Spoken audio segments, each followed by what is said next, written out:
Que bom que você está aí, eu estou aqui, graças a Deus estamos juntos outra vez. Você se identifica com algum dos personagens bíblicos? Se há alguém com quem eu me identifico muitas vezes é com Pedro. E o capítulo sobre o qual eu quero refletir com você hoje está no Evangelho de João, capítulo 21.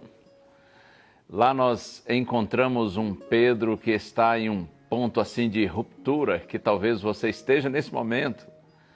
Deixe-me dar um pouco do contexto.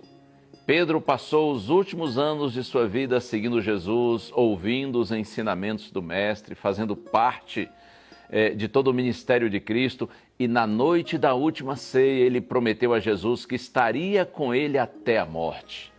Mas não sei se você se lembra, Jesus respondeu assim: em verdade, Pedro, eu te digo que essa noite, antes que o galo cante, você vai me negar 3 vezes.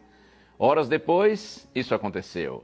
A partir disso, Pedro não era mais o mesmo.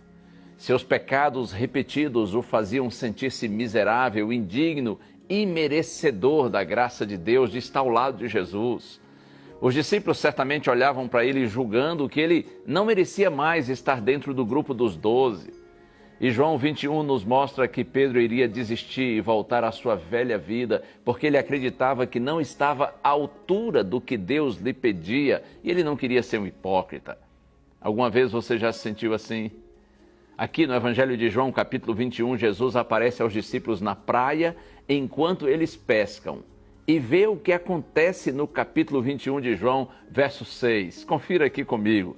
Está escrito assim, eu disse João capítulo 21, verso 6. Então lhes disse, lançai a rede à direita do barco e achareis. Assim fizeram e já não podiam puxar a rede, tão grande era a quantidade de peixes.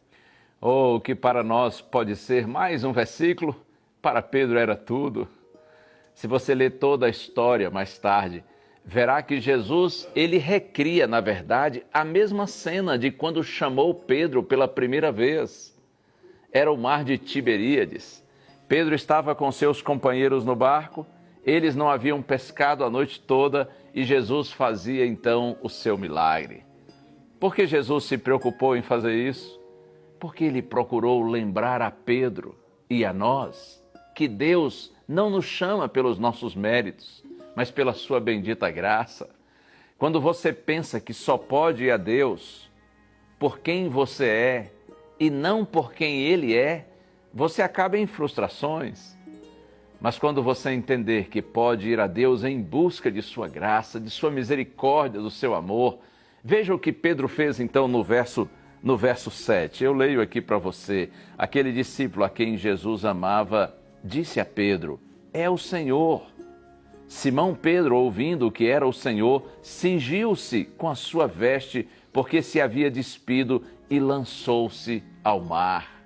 Hoje eu quero convidar você a ir a Jesus com a mesma paixão de Pedro, com o mesmo amor de Pedro, porque quando você percebe o quanto você é amado, então você não quer mais viver um minuto sequer longe daquele que o ama tanto. Deus lhe abençoe. É claro que você é um pecador, assim como eu também sou. Mas se nós tivermos a mesma atitude de Pedro, de confessarmos os nossos pecados, de buscarmos a Deus, ainda que muitas vezes sejamos incomodados pela lembrança do passado, a graça de Deus sobre nós será mais forte e nós viveremos o presente com esperança para o futuro. Assim como Jesus transformou a vida de Pedro, Ele transforma a minha e a sua também. Vamos orar? Graças te damos, Senhor, pela tua bendita graça que nos perdoa e nos dá uma nova vida. Oramos em Jesus. Amém.